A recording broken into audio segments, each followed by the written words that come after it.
بسم اللہ الرحمن الرحیم نحمدہ و نصلی علی رسول کریم. معزز مہمانان، اساتذہ اکرام، جج صاحبان اور میرے عزیز ساتھیوں، السلام علیکم ورحمۃ اللہ وبرکاتہ.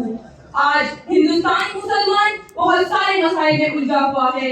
ان میں سب سے بڑا مسئلہ ہے وقف قانون. میں آج کسی تلخ حقیقت اور کالے قانون پر آپ سب سے مخاطب ہونا چاہتی ہوں.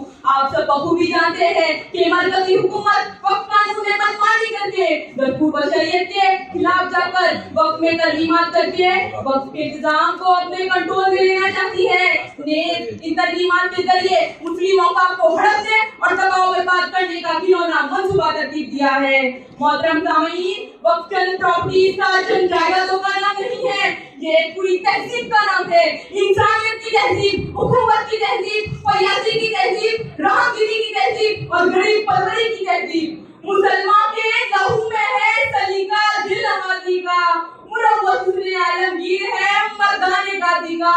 تو یہ وقت حسن عالمگیر کی علامت ہے. ہر مسجد، ہر مدرسہ، ہر قبرستان، ہر خانقاہ، ہر یتیم خانہ، ہر نظر خانہ وہ اسلام کے عظیم الشان تہذیب کی علامت ہے. اور یہ حکومت اس پوری تہذیب کا خاتمہ کرنا چاہتی ہے اور مسلمانوں کا بادشاہ بننے کی کوشش کر رہی ہے.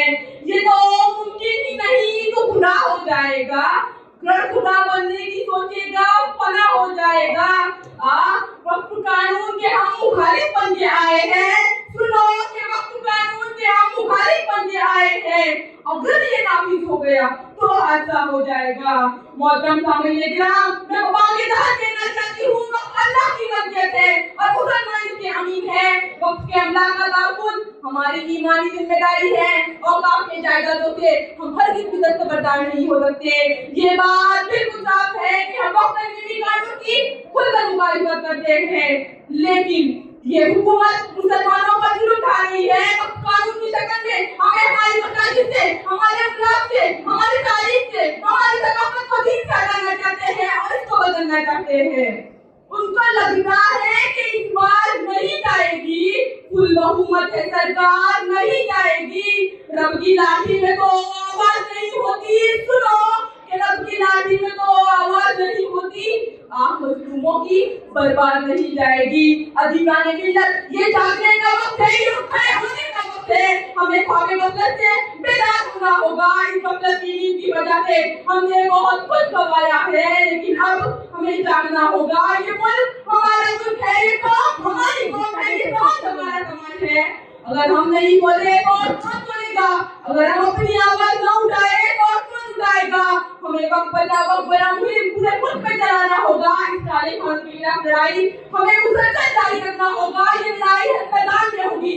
عدالت کے احوالوں میں ہم لڑیں گے، عدالت کے ساتھ ساتھ سیاسی میدان میں، بڑی کرسیوں میں، عوام کی عدالت میں، میڈیا میں، سوشل میڈیا پر ہر جگہ اس لڑائی کو جاری رکھنا ہوگا. یہ ہم سب کا اور ہندوستان کے سارے مسلمانوں کا فریضہ ہے. آپ یہ طے اور عزم کر لیں کہ چاہے ہماری جان چلی جائے، ہمارا مال لوٹ جائے، ہماری عزت خاک میں مل جائے، لیکن اس دینیت کے چراغ کو ہم اپنے سینے میں ہرگز بھی بجھنے نہیں دیں گے. اور جب بھی رخصت ہوگے اس ایمان کی چنگاری کو اپنے سینے میں لیے ہوئے ہی دفن ہوگے انشاءاللہ. لبوں پر ہم سجا کر آیت قرآن نکلے ہیں، شریعت پر مر مٹنے کا یہ ارمان نکلے ہیں. زمانہ برسرا ہے جان دینے پر تو کیا ڈرنا. سنو، زمانہ برسرا ہے جان دینے پر تو کیا ڈرنا.